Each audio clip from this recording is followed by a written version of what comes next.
Hello there, and welcome to Reading with Drew. I am Drew, and I am reading books. And on this episode, we are reading DogBreath Victorious by Chad Henry. This is a wonderful book, and I am thoroughly enjoying it. How about you? You're supposed to answer. Okay, well, anyways, let's dig in and read this book. I'm kind of tired, but I'm trying to snap out of it. Here we go! Chapter 16. Alright, stow it, mutants. First off, I'm Lewd Fingers. This is my club, and I want to thank Crap Radio, or KRAP Radio, for sponsoring this diggable bash tonight. Want to remind everybody that the 3 top winning bands here tonight move into the finals next week, and they gotta get a chance to win the grand prize of 4,000 Georges and a recording contract with Chainsaw Records. Ziggy and I stood in the back entrance to the club, staring in nervous apprehension at the human chaos inside the Dirt Club. Out front, standing in the rain, the line of wanna-get-inners stretched down the alley and around the corner. Inside, the young, the hip, and the grungy mobbed every square corner of the floor. They hung from the mezzanine and perched precariously on window sills, stairwells, guitar amplifiers, and packing crates. Inside, Lewd Fingers stood on stage, a microphone clutched in his hand, barely visible in all the smoke and fog that hung in the air above the rowdy, restless, noisy crowd. The club was wall-to-wall people. Everyone was dressed in black shoes, black socks, black tights, black hats, black caps, black capes, black scarves, black sweaters, black pants, black shirts, black underwear, black t-shirts, black tank tops, black jewelry, black hair, black dresses, black belts, black skirts, black coats, black jackets, black leather, black garters, black sheets, black eye makeup, black fingernail polish. The main flashes of bright color in the crowd came from people's hair. Hair every color of the neon rainbow. LED green, throbbing pink, electric yellow, nuclear orange, violent violet, cherry cola red, ozone blue, and every combination known to the universe and several that aren't. The whole club throbbed and swayed and slithered and hummed with the excitement of Seattle's young, hip, alternative rock crowd. A couple of announcements before we move on to the next group. Who would parked their orange Volkswagen Beetle license plate 2SXY for you in the ladies' can, please move it. It's too crowded in there as it is. Also, the police are looking for whoever gave their German Shepherd a mohawk. This person or persons is in very deep doo-doo. Okay, the next group is one nervy symbol. They've played YMCA youth dances, the Daughters of Poland car wash, and various functions around Red City. White Center. Put your grubby little hands together for Beta Tomboy Sundown, singing their latest EP, Love Stained Hands. Do it, guys. Lude left the stage. 4 Adonis-like guys with black leather jeans, no shirt, eye makeup, and really, really long hair came running out onto the stage and grabbed their guitars. Their drummer was this girl, Beata Sundown, who looked like a sumo wrestler and had frizzy red hair that stood up all around her head about 2 feet high, like Bozo the Clown holding a live electric cable. She came stomping out onto the stage, power saluted the audience, and slung herself onto the stool of her drum kit. She opened her mouth and let out a screech that stood your hair on end, triple twirled her drumsticks in the air and lit into her drum kit like hellfire broke loose. She laid down a ferocious, killer-cut time groove. Let's go! The guys whammed into their guitars, cutting loose a storm of sound more shuddersome than a multi-million piano drop on Judgment Day at rush hour on the Friday of the 3-day weekend in a force 10 hurricane. They lurched and looped around, lopped around the stage, playing their guitars in all kinds of acrobatic positions. Their lead singer, Shane Fontaine, in between verses would lean forward and start rotating his head real fast like a circle so that his long hair whipped around and around in a big whooshing blur. Then the other 4 guys would all start whipping their hair around, and pretty soon you'd practically get sick to your stomach just watching them.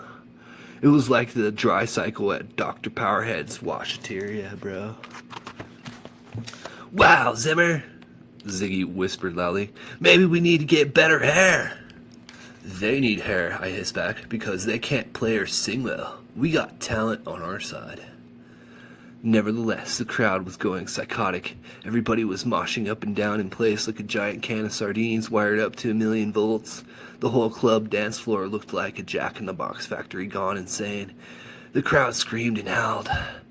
The song volume and energy zoomed higher and higher. Suddenly, Shane Fontaine threw down his guitar, jumped up and down on it a bunch, and bashed it into his amplifier until the feedback made your teeth hurt.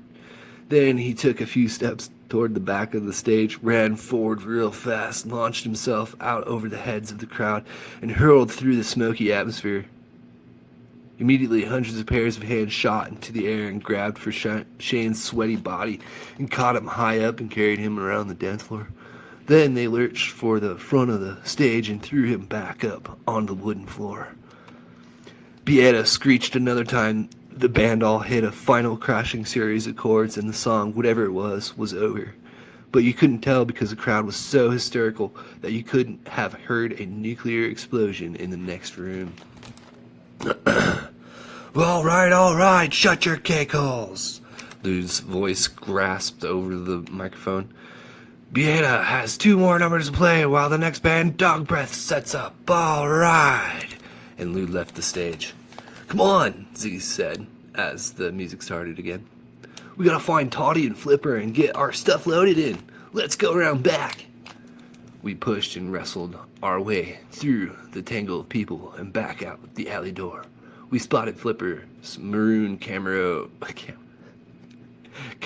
pickup, the bed stacked with amps and gear parked next to a dumpster. The lads were just alighting from the truck.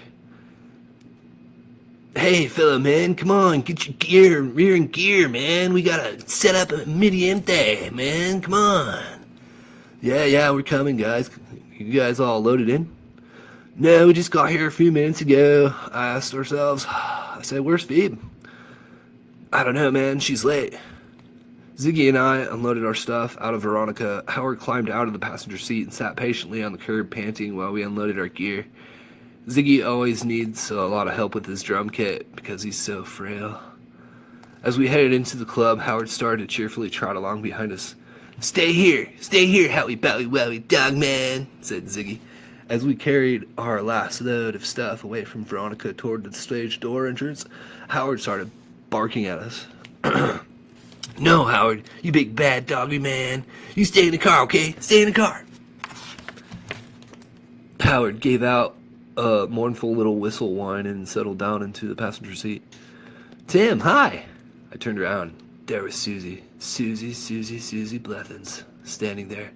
She looked like the pale sunrise in the east, the bloom on a new poignant autumn day, except standing right next to her was her pal, Karen Olsen.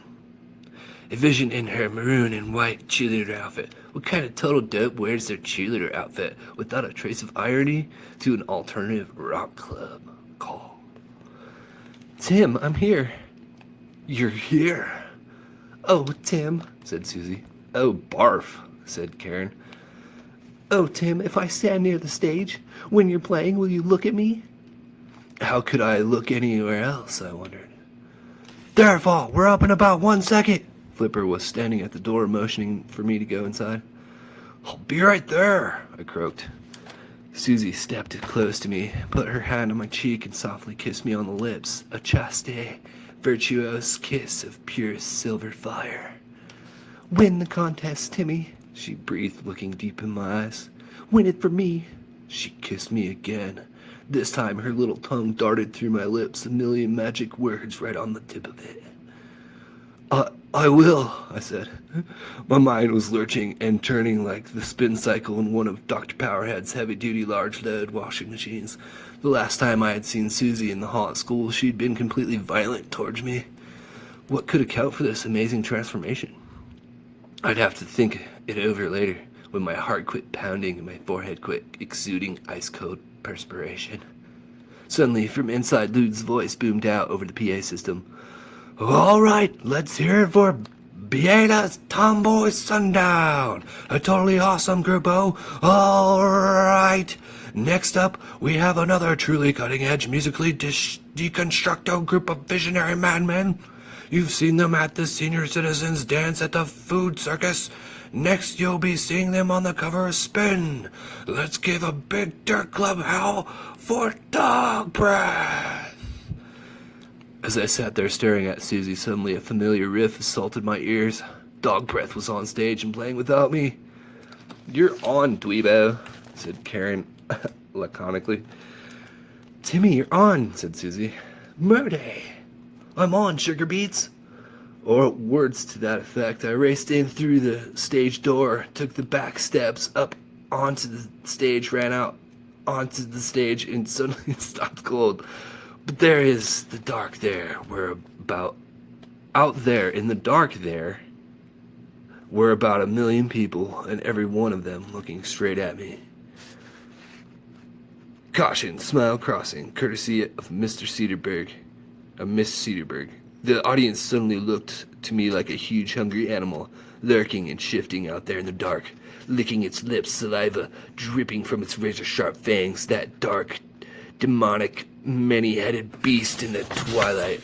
Beyond the stage, wanted to grind us up in its pitiless jaws. I swallowed us down into the burning black void of its humongous gastrointestinal tract like so much boysenberry yogurt. In an instant, my blood turned to ice-cold jello.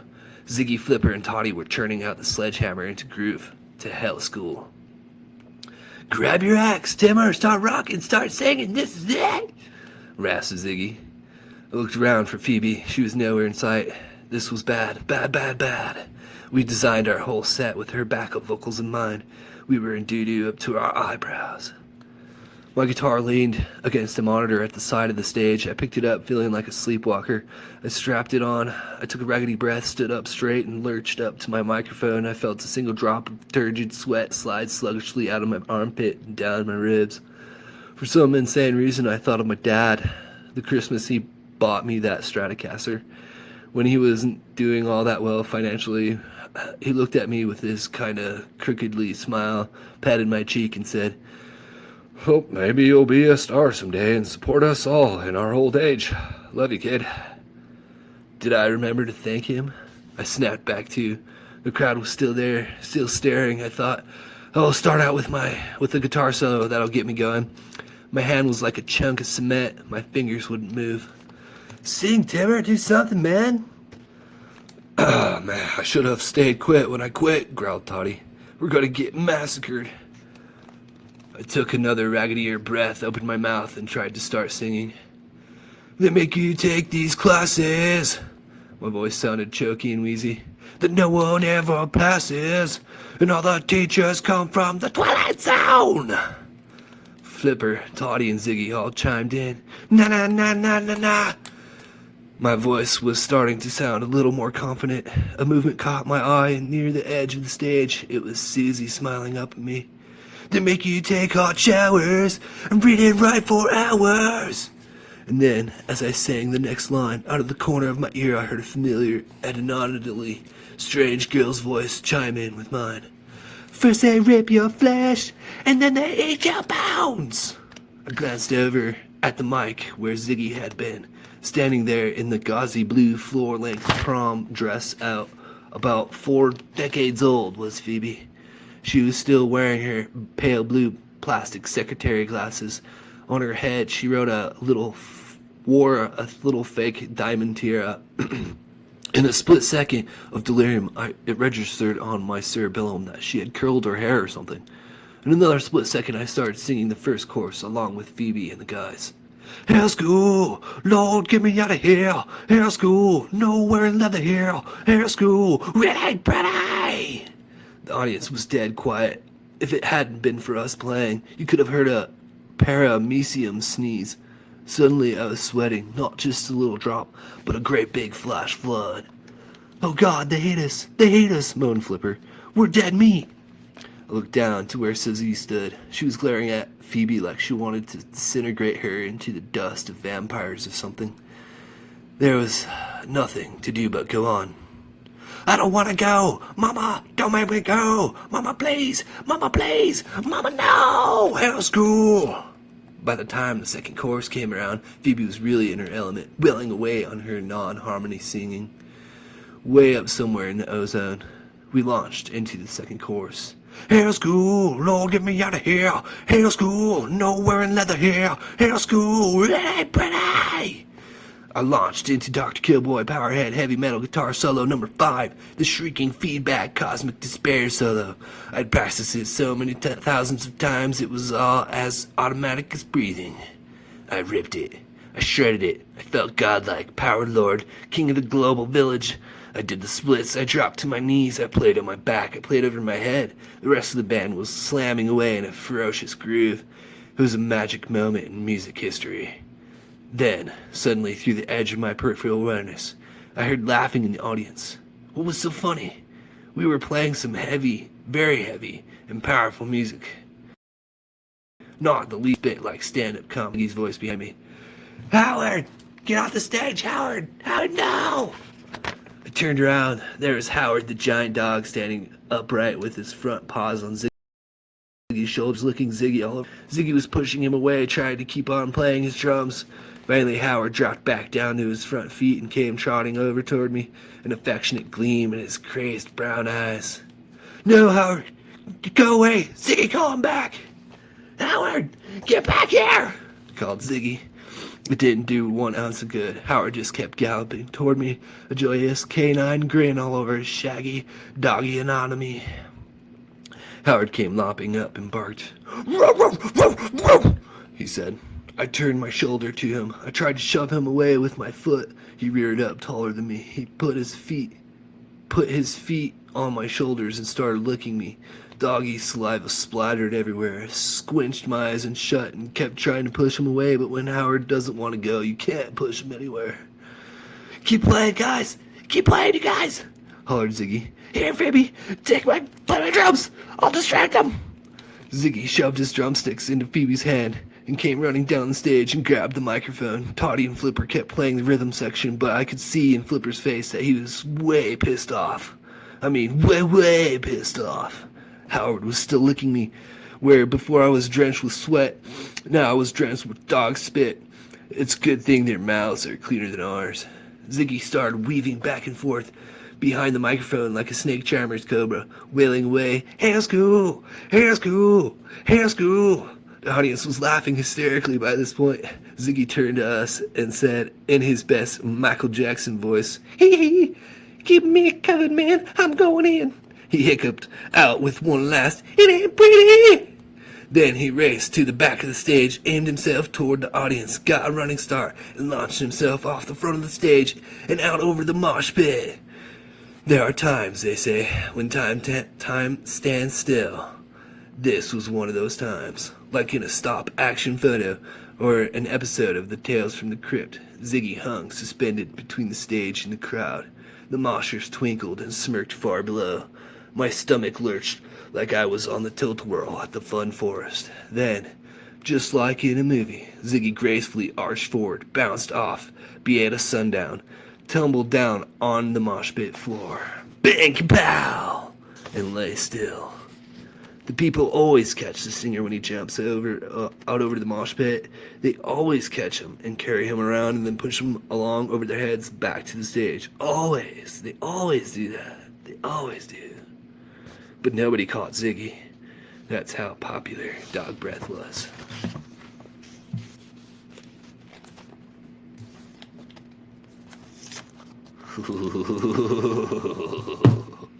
Yes, that was a great chapter. I was really getting into it. Oh man, okay. So they're doing the little pre-tournament tryouts, and the dog came on. Howard wanted to jam out with him, man. He wanted to jam with the band. I mean, he's the inspiration behind their name, right? Whew, okay, so wow. That was a fun chapter to read. I had a blast with that. And hopefully their theatrical performance will aid to their jamming versus, hopefully anyway. But that was a fun chapter to read. I hope you enjoyed it. Hail school! Lord, get me out of here! Hail school! Yeah, there you have it. That was what, chapter 16? And yeah, so hopefully they pass the next round. I think they do because there's more chapters. But yeah, that was a good one, and I'm really enjoying this book. So I hope that you are too. It's August 20th, 2024, Tuesday, and I hope that you're having an awesome day, and I hope that the rest of your year goes awesome too. So there's that for you. I'm just gonna give it to you. Okay. Yeah. So I'm gonna see ya. Have a good one. DogBreath Victorious. They're jamming. Hair school, Lord, get me out of here. It ain't pretty.